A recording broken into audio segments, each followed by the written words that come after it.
Alors, soyez l'un ou la bienvenue à votre Tam Tam Canada du 12 février. Aujourd'hui, on est le 12 février. Enfin, je fais semblant qu'on est 12 février dimanche. En fait, on est vendredi pour nos internautes sur Facebook Live. On est vendredi, il est 11 heures du matin. Pour les autres, bien sûr, vous êtes un petit peu en retard, mais vous rattrapez l'affaire en nous regardant ou encore en nous écoutant. On offre toujours le service sonore. MP3, on appelle ça comme ça, c'est plus beau. Et puis, il y a aussi la MP4, la vidéo. Alors, tout ça, bien sûr, pour parler cette semaine de quoi? De l'amour avec un grand A. Et puis, on va bâtir ce projet ensemble avec les 4 animateurs ici présents en studio grâce à des exemples qu'on va tirer de notre vie quotidienne. Oh! Ou la vie quotidienne des Canadiens. Oui, plutôt. On s'avance, mais il faut quand même faire avancer les choses. Bonjour Radi Bey. Bonjour Stéphane. Notre édimestre de la section française de Radio-Canada International. Notre édimestre de la section latino-américaine, Léo Jimeno est là. C'est grâce à lui qu'on a une image aujourd'hui. Et la plus belle en image cette semaine, je ne veux pas faire de jaloux, ce sera Anne-Marie Bon de la section Espace Autochtone. Bonjour, ça va? Bonjour Stéphane. Est-ce que vous êtes bien éclairé? Oui. Il y a suffisamment de lumière en studio, je promène les gros phares ici. On manque d'énergie, de vitamine D. Hein. Je vous dis qu'on est rendu à plat parce que l'hiver, il nous passe dessus. Là. Mais c'est pour ça que c'est Radi la plus belle aujourd'hui, parce que regardez, elle a mis des couleurs, couleur, alors que nous sommes un peu... Ce matin, il faut monochrome. Non, c'est important de mettre un peu de couleur parce que sinon, après, le mois de février... Est-ce que ça passe bien à la télévision? Parce que des couleurs sont interdites à la télévision. Hein? Ah oui, non, ça passe magnifique. Et voilà. Ça va très bien. J'ai calculé mon coût et puis... Elle serait bonne en décoration parce que le studio est bleu et elle s'est mise dans la couleur contraire qui est l'orange. Voilà, et j'ai ma petite lumière à côté. Voilà. Bravo. Alors, c'est un conseil en radio quand on commence de ne jamais parler des vêtements de l'animateur parce qu'on les voit pas. Mais là, à la télévision, il n'y a pas de problème. Là, il n'y a pas de souci. Hein. Tout est permis. Hein. Ça fait 20 ans qu'on attend pour le faire. Alors, la question de l'amour. Bien, écoutez, d'abord, petite question pour vérifier vos connaissances sur cette notion un peu abstraite pour certains. Il y a des Canadiens qu'on a sondés pour savoir ce qu'ils pensaient de l'amour de la Saint-Valentin. Oui. Est-ce que c'est important pour eux de célébrer la Saint-Valentin? Je vais faire le tour de table. De 1 à 10, est-ce que c'est important, oui ou non? Qu'est-ce que vous pensez que les Canadiens ont répondu? Pour les Canadiens, j'ai envie de dire 6. Pas très, genre vraiment... Moyen. Un peu plat. Anne-Marie Yvon, c'est important ou pas pour les Canadiens? 1 sur 10? 8 sur 10. C'est important. Oui, c'est beau. J'ai l'impression, mais je pense que tout ça, c'est encore une histoire de marketing et oui, mais de je consommation. pense qu'à cette époque de l'année, il faut quelque chose de chaud, comme l'amour. Ouais. Mais pourquoi pas tous les jours? Non, c'est sur le certain. Mais quand même, du côté marketing, ils nous ont donné ça comme possibilité. On finit Noël, puis on commence à penser déjà à Saint-Valentin. Alors, c'est comme... il y a toujours quelque chose à acheter, il y a toujours quelque chose... Mais c'est côté de l'amour, c'est... Bon. C'est vrai que faire tous les jours, en plus, c'est difficile au final, hein, avec la routine et tout ça. D'accord. On l'a pas questionné, lui, qui sait tout. 1 sur 10, les Canadiens pensent que c'est important ou non, la Saint-Valentin? 7. Oh. Alors, c'est Radi qui est le plus proche de la bonne réponse cette semaine. Voilà. C'est ça, moi, je les connais, les Canadiens. Alors, c'est 2 Canadiens sur 10 qui pensent que c'est important. Le reste pense que ce n'est pas important. 74 à 80% des Canadiens pensent que c'est pas très important, que c'est plutôt une fête du commerce. Donc, vous aviez dans l'ensemble assez raison. Oui. Et puis maintenant, on a fait un autre sondage récent. Là, je vous parle de choses récentes. Walmart. Hein? Parce qu'ils vendent beaucoup de fleurs, j'imagine, beaucoup de produits, beaucoup de commerce qui se réalise chez Walmart. Est-ce que vous allez acheter vos fleurs ou vos produits de la Saint-Valentin chez Walmart? Je sais pas, enfin, je veux pas juger ceux qui le font. Parce qu'on sait déjà que lui, il mange chez McDonald's avec sa famille. On a parlé de ça lors de notre mission sur la bonne bouffe au Canada il y a 2 semaines. Mais bon, alors Walmart, les clients Walmart, qu'est-ce qu'ils pensent de tout ça? Oui, qu'est-ce qu'ils pensent? 21% comptent souligner cet anniversaire, cette Saint-Valentin, d'une belle manière. 68% envisagent de festoyer à la maison et de ne pas aller à l'extérieur au restaurant où on se pile sur les pieds. Ça, ce sont les clients qui vont chez Walmart qui ont répondu à ce sondage. Exactement. C'est Walmart qui publie les résultats du sondage. Donc, à prendre avec un grain de sel, évidemment. Ceci nous mène à... L'émission est constituée de coups de cœur. Alors, j'espère que vous allez vibrer comme moi, parce que sinon, ça va pas durer très longtemps, cette émission. Mais je pense que vous allez le ressentir. Ça s'est passé il y a 42 ans. Je vous dis la phrase, vous allez tout de suite m'expliquer. Vous allez poursuivre l'histoire. Jean du pays... C'est à ton tour. Excusez-moi, j'ai un gros chat dans la gorge. Ça fait 42 ans que... Gilles Vigneault a écrit Jean Dupays, a oui. composé Jean Dupays. Wow. Mais je trouve ça vraiment drôle parce que pour moi, l'immigrante, quand je suis arrivée ici il y a quelques années et que j'allais au restaurant et qu'il y avait un anniversaire, ils chantaient cette chanson-là. Et je disais, mais ils chantent pas Joyeux anniversaire ici. Je me suis dit, tiens, c'est drôle, voilà. Eh oui. Petite histoire. On chantait avant Joyeux anniversaire, mais je pense que c'est devenu l'hymne national du Québec, cette chanson, un hymne à l'amour. Et c'est ça, c'est qui est spécial. Vous avez des nations, c'est l'hymne à la destruction, hein. Les militaires, c'est très tambour et trompette, mais ça, c'est... Oui, ça c'est doux et c'est gentil. C'est l'image, je pense, que le Québécois aime cultiver de lui-même. Tout à fait. Et si vous permettez, j'aurais dit bien les choses des fois, hein, si vous permettez, je vais vous amener vers ce coup de cœur, vers des élèves d'une école secondaire, ça se passe en 2014, et ça va vous montrer le visage qui est devenu le visage multiculturel de Montréal. Il faut absolument regarder les images, pas seulement écouter la belle musique. Ce sont des jeunes qui chantent. Et c'est Radio-Canada, le réseau Ici Musique, qui a demandé à Radio-Canada, qui a demandé donc à ce professeur d'une école élémentaire de la région de Montréal, pouvez-vous avoir cette chorale? On l'écoute. Le temps qu'on a pris pour dire je t'aime, c'est le seul qui reste au bout de nos jours. Les vœux que l'on fait, les fleurs que l'on sème, chacun les récolte en soi-même, au beau jardin du temps qui court. Chants du pays, c'est votre tour de vous laisser parler d'amour. Chants du pays, c'est votre tour de vous laisser parler d'amour. Le temps de s'aimer, le jour de le dire, font comme la neige au doigt du printemps. Fêtons de nos joies, fêtons de nos rires, saisissons nos regards semés.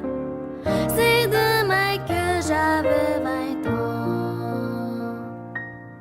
Chants du pays, c'est votre tour de vous laisser parler d'amour.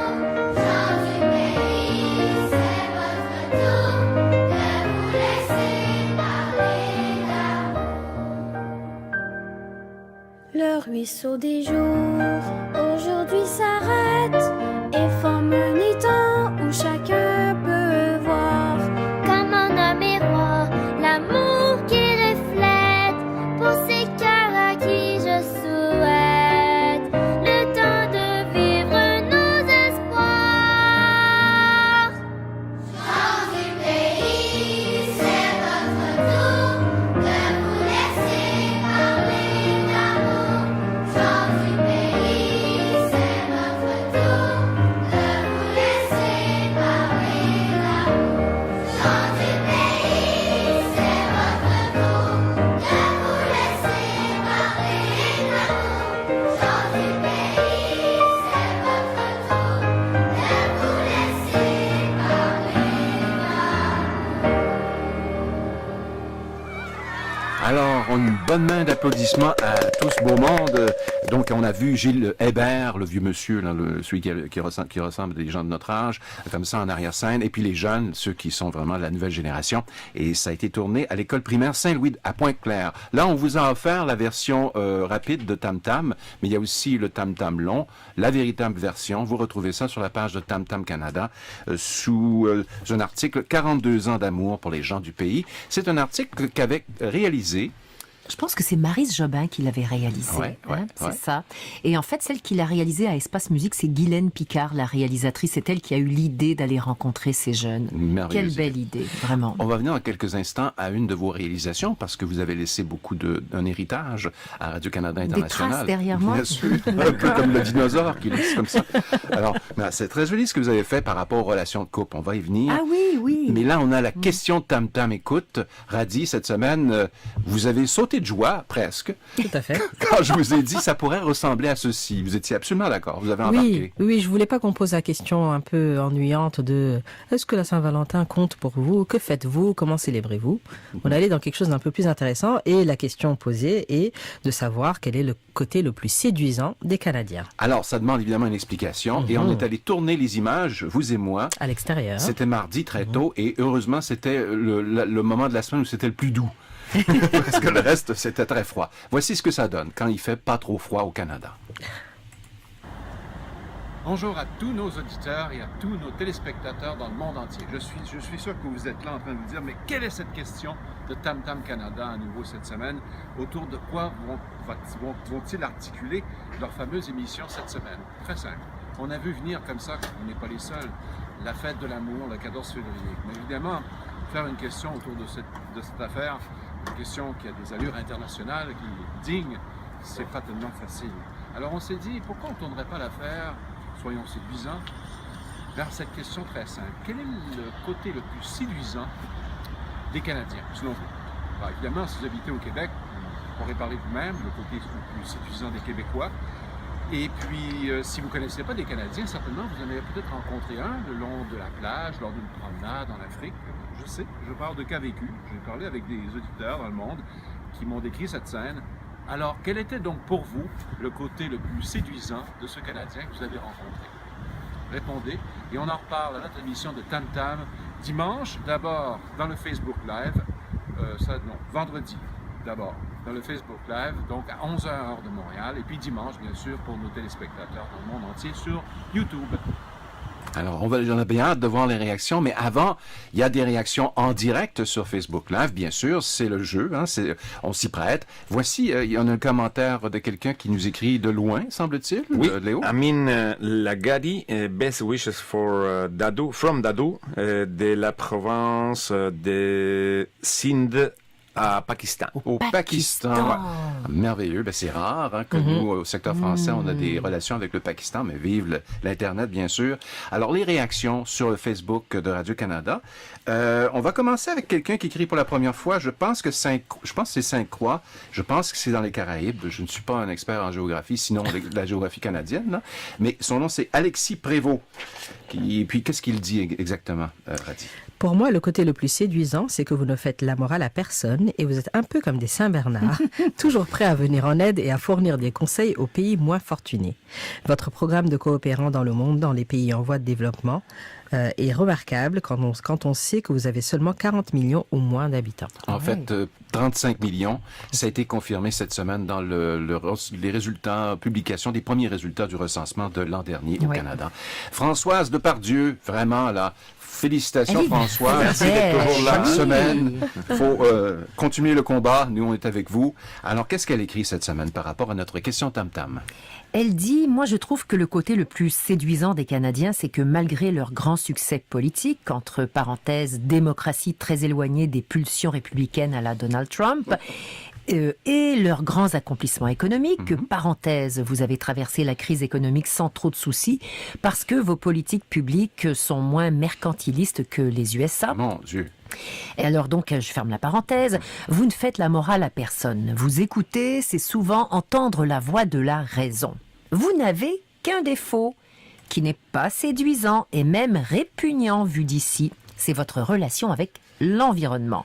Un D, c'est tout ce que vous méritez. J'adore parce qu'elle a commencé très gentiment, mais à la fin, elle en profite. Toc.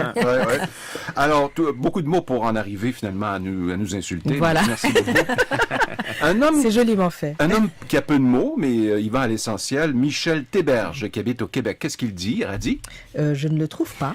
Il dit une seule chose, regardez. C'est ça, il dit juste la jovialité. La jovialité. Oui, il a raison. C'est ça, la joie de vivre, le bonheur de vivre. C'est très, très québécois.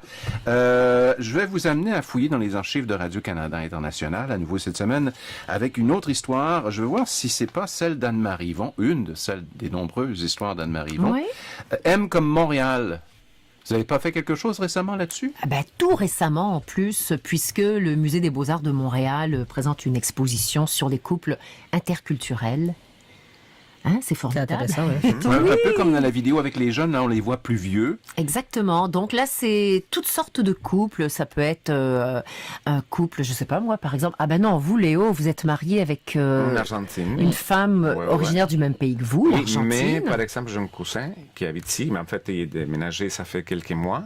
Lui est marié en Argentine avec une Coréenne qui est déménagée en Argentine. Oh. Alors, ils ont déménagé les deux ici. Oh, c'est formidable. C'est un Argentin avec une Coréenne qui habite ici, les deux. Oui. Ils avaient tous les deux le désir de venir habiter ici, là? Oui. C'était pas un qui a eu un emploi? Puis lui, en fait, il était déjà citoyen canadien.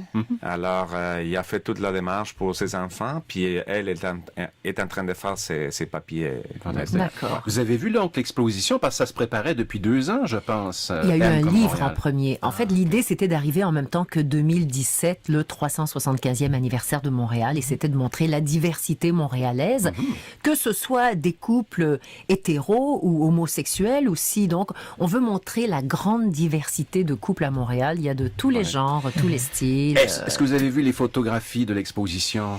J'en ai vu quelques-unes, oui. Quelques-unes. Oui. S'il vous en manque, en voici pour tout le monde. Nous, on a fait le tour. Bravo. On a été pigé dans les archives donc des organisateurs de M comme Montréal. J'essaie de retrouver le nom d'une des principales organisatrices, Marie-Christine Ladouceur Girard. Oui.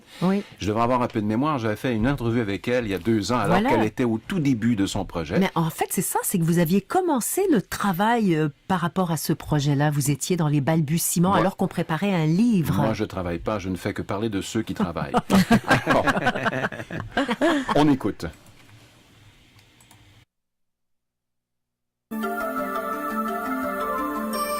M comme Montréal, c'est un photoreportage de 75 couples interculturels montréalais inspirants qui bousculent les idées reçues, donc qui dépassent les clichés. Et l'objectif, c'est vraiment de mettre en lumière le Montréal que ces couples ont choisi comme port d'attache, donc d'expliquer un peu leur cadre de vie, comment ils vivent la diversité au quotidien, d'expliquer les raisons pour lesquelles leur choix s'est arrêté pour Montréal. Et ces couples-là, évidemment, vont être choisis dans un objectif de représenter vraiment le tissu social montréalais, donc une grande diversité. On souhaite avoir de tous les âges, de toutes les professions, les métiers, évidemment de toutes les communautés culturelles, incluant les Autochtones, qui pour nous sont très importants dans ce projet. On souhaite aussi avoir évidemment des orientations sexuelles diverses, des personnalités publiques, des citoyens. Et donc, le projet va vraiment prendre la forme d'une exposition et d'un livre photo qui vont être présentés en 2017 dans le cadre du 375e anniversaire de Montréal. Au début de l'année, il va y avoir le livre qui va être publié par les éditions Fides. Et par la suite, se tiendra donc l'exposition, on souhaite, dans un lieu incontournable de Montréal et éventuellement dans les quartiers de Montréal. Alors, l'amour, ça attire. On a une grosse cote d'écoute présentement sur Facebook Live. Je pense qu'on a une grosse cote d'écoute si on en juge par les réactions, c'est sûr. Alors, il faudra vérifier avec le responsable des statistiques plus tard. Mais qu'est-ce qu'on peut dire au niveau des réactions qui rentrent? Alors on a Mohamed Adem qui nous dit qu'il adore Radio-Canada, il est en Tunisie. Mathurin Nouteya qui dit bonjour. Bonjour. Joël qui dit un salut spécial à moi, puisqu'il dit salut Radi, donc bonjour Joël du Cameroun.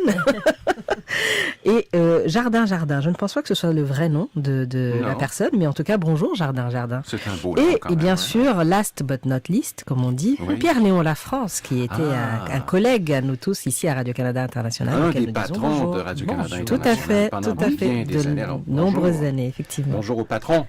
Aux anciens patrons aussi, ça compte. Alors, écoutez, je voudrais continuer à faire cette découverte par rapport à nos coups de cœur, par rapport à l'amour. Il y a un couple, une rencontre improbable. C'est comme ça qu'on a titré ça. Rencontre improbable de Sandra et Davidson sur la route de l'immigration. Et ils sont connus au métro, au sous-sol de Montréal, donc. Et ils venaient de 2 endroits différents. Et c'est pas une histoire qui vous dit quelque chose? Mais oui, ça me dit quelque chose. Oui, ça me dit Vous aimez les histoires d'amour? Ah, mais bien sûr. J'adore les histoires. Vous avez raconté celle-là. C'est un homme qui est un peu dans la gestion.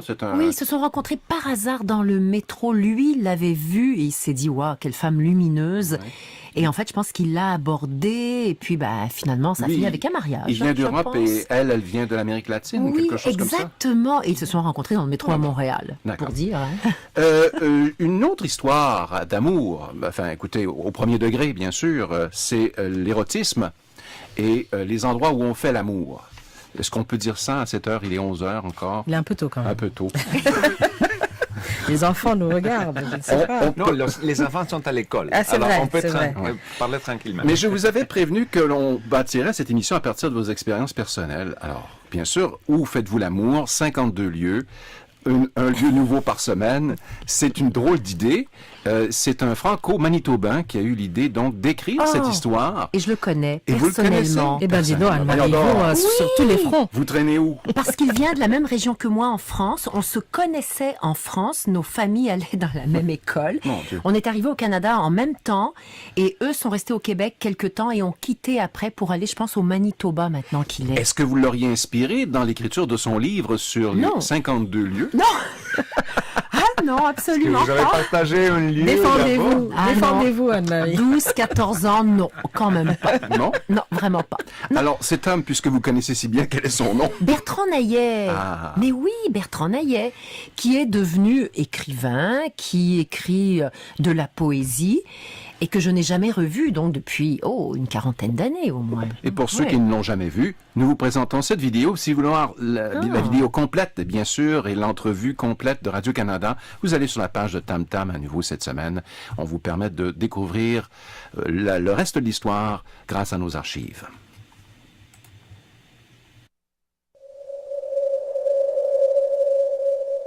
Les lieux, non seulement les lieux plus conventionnels, mais des endroits différents où on peut songer à avoir une scène amoureuse.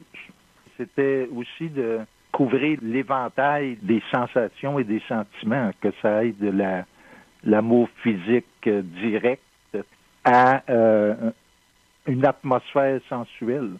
Je voulais couvrir tout l'éventail des sensations d'une certaine façon. Il y a eu certains poèmes qui ont été écrits très vite. Je me rappelle, une semaine, j'en ai écrit 4, quasiment un à la suite de l'autre. Alors, et ça dérangeait un petit peu le déroulement du projet parce que l'idée, au départ, c'était un poème appelle un dessin qui lui-même appelle un poème. On s'échangeait poème et dessin comme ça, puis jusqu'à un moment où il y a eu comme une frénésie et je me suis mis à en écrire beaucoup très vite. Et là, Bertrand ne pouvait plus suivre avec les dessins parce qu'il prenait plus de temps pour les faire, etc. Venons-en maintenant à vos connaissances générales. On va laisser faire l'affaire personnelle, là. Professionnellement, pouvez-vous répondre à cette question? On dit que l'amour n'a pas d'âge, mais en vérité, l'amour, le mariage au Canada en a un. À l'âge moyen des mariages au Canada, d'après vous, Radi, suggestion? 28 ans, 29 ans? Oui, j'allais dire, 27, 28 ans. 28 ans? Il y en a trentaine, oui. Trentaine, oui. Vous êtes tous d'accord, c'est fantastique. L'âge moyen, 32,8 ans. Ah oui, quand même. C'est un peu chez les hommes. Ah, d'accord. Chez les femmes un peu plus jeunes, 31,3 ans. Bon. Et puis, le mariage est un petit peu en perte de vitesse. Au Canada, 45% des femmes, 47% des hommes vivent toujours dans relation maritalement. Mais quand même, c'est quand même pas la majorité maintenant. Donc, ça a un petit peu diminué. Mais mais pardonnez-moi, quand vous dites 45%, maritalement, ils sont mariés ou ils vivent maritalement? Non, c'est ça. J'allais ajouter la précision. Il y en a plusieurs là-dedans qui n'ont aucune union possible. OK, d'accord. Zéro. Ah, d'accord. Il n'y a rien qui se passe pour eux. C'est dommage. Rien qui se passe pour eux. L'histoire d'amour la plus belle au monde. Roméo et Juliette. C'est discutable. Je suis désolée. Oui, finir comme ça. Ben voilà, franchement, moi, c'est pas mon modèle, hein. C'est pas ce que j'essaie de. Bon, on peut regarder des images parce qu'on a, il y avait, on a fait un reportage là-dessus sur Roméo et Juliette, version Les Grands Ballets Canadiens. C'était cet automne. C'est des grands classiques. Et j'ai découvert quelque chose en voulant avoir un petit peu plus d'informations. Qu'est-ce qui était dans l'article qui est disponible maintenant sur notre page d'Optam. Les Grands Ballets Canadiens. C'est pas au Manitoba que ça a été créé. C'est à Montréal. Oui. J'étais très surpris. D'ailleurs, si vous cherchez les grands ballets canadiens, il n'y a pas de version anglaise de Grand Ballet canadien. C'est les grands ballets canadiens, c'est ça. Et créé par une immigrante. Et oui, puis je pense qu'elle serait d'origine russe. Oui, Ludmila Chariev ou Chiriev. Oui, mon Dieu. D'origine russe. Non, mais on la connaît bien parce que les grands ballets canadiens, c'est Ludmila qui est... en tête d'affiche quand on en parle. Moi, je voulais juste montrer que même à mon âge avancé, j'apprends des choses chaque jour. C'est pas mal. Alors, donc, on a vu quelques images. Si vous voulez avoir le reste de l'histoire, qu'est-ce que c'est pour un artiste qui est un grand... c'est quoi le mot? Ballettétiste? Danseur. Ballerine. Ballerine, oui. Un danseur, je sais pas, je veux dire. Alors, un homme ballerine? Non. Si vous voulez voir comment... Un ballerin, peut-être. Comment se sent un danseur au Grand Ballet canadien? Moi, je maintiens danseur. Pour lui, c'est l'amour et la haine. La haine de son corps. Certains jours, il doit se battre contre son corps pour pouvoir arriver à tant de beauté.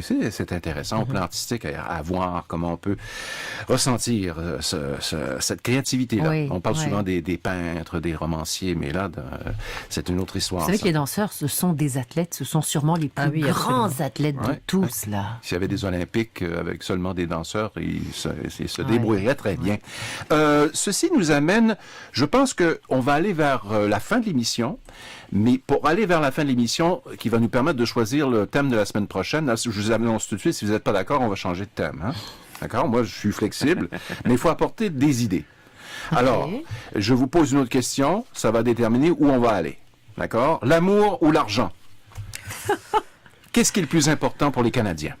L'amour ou l'argent? Dans la vie quotidienne. Là. Évidemment. Oubliez la Saint-Valentin. L'argent? Oui. Ah bon? Mais moi, j'espère que c'est l'amour. On espère que c'est l'amour, mais pour moi, c'est l'argent. Je connais beaucoup de gens qui n'ont pas osé se marier quand ils avaient le temps pour le faire, parce qu'ils voulaient être économiquement corrects. Ah bon. Puis après, ils se sont mariés à 50 ans. OK. Ils ont adopté un enfant parce qu'il n'y avait pas l'âge pour avoir des enfants. Ouais. Par contre, vous savez que l'argent, c'est le sujet de conversation dans un couple le plus compliqué et c'est peut-être celui qui mène le plus souvent au divorce aussi, là, ou enfin aux grosses disputes dans un couple. Radi, ce n'est pas une question personnelle. L'amour ou l'argent, qu'est-ce qui est le plus important? Je pense que si on pose la question aux gens, ils vont tous vouloir dire l'amour parce que c'est ça qui est noble. Ah oui? Mais dans la vraie vie et dans le cœur des gens, je pense que l'argent, ça compte. Alors, la Banque de Montréal, j'aime ta façon de penser. En plus, c'est la Banque de Montréal qui répond. Elle a fait un sondage. Ah ouais. C'est comme Walmart qui vous pose des questions. Est-ce que vous allez acheter beaucoup de choses pour la Saint-Valentin? C'est donc au même niveau. Mais tout de même, la Banque de Montréal, tout récemment, cet automne, a posé la question aux Canadiens, Québécois, tout le monde inclus. C'est quoi le plus important pour vous? Et voici les résultats du sondage. Attendez voir. Ah oui, suspense. C'est une pause stratégique, ça. Hein? Bon. Alors, 69% des résidents de l'Ontario, c'est eux qui étaient le plus susceptibles d'être préoccupés d'abord par leurs finances. Et seulement 11% disaient que l'amour était prioritaire. Et au pays, ce sont les Québécois pour qui l'amour est le plus important, mais seulement 17% d'entre eux. Pour les autres, c'est l'argent, 55%. Dans l'ensemble du pays, vous ferez la moyenne des Québécois et des Ontariens. Ça vous donnera à peu près la moyenne du pays. Parce que je sais pas les chiffres. Sans argent, quand même, les choses sont souvent pas mal plus compliquées. Ouais. Mais moi, je dis toujours, si vous perdez votre double moitié, votre moitié amoureuse, l'argent, finalement, on aura toujours de l'argent, mais l'amour, c'est plus précieux. C'est vrai. Mais on aura toujours de l'argent. On espère. Ça, c'est un Québécois romantique, voilà, qui parle. Il fallait travailler, Anne-Marie. Mais on peut se débrouiller sans trop d'argent. On n'a pas besoin d'être riche, là. L'important, c'est d'avoir la base pour vivre. Donc, la semaine prochaine, c'est l'argent, notre thème. Et voilà. C'est un peu décidé. Parlons-en. Quelle question qu'on devrait poser aux Canadiens et aux auditeurs qui nous écoutent dans le monde entier et qui nous regardent encore, parce qu'il y a Facebook Live, bien sûr. Je sais pas, peut-être leur recette pour faire et garder surtout leur argent. Parce que faire de l'argent, c'est bien, mais garder, c'est mieux.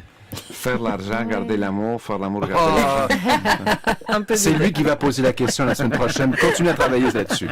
Merci beaucoup à Léo Gimeno. Merci à toi. Anne-Marie Yvon. Merci Stéphane. Radi Bey. Merci. Et Stéphane Parent. À la semaine prochaine, tout le monde. À bientôt. À bientôt.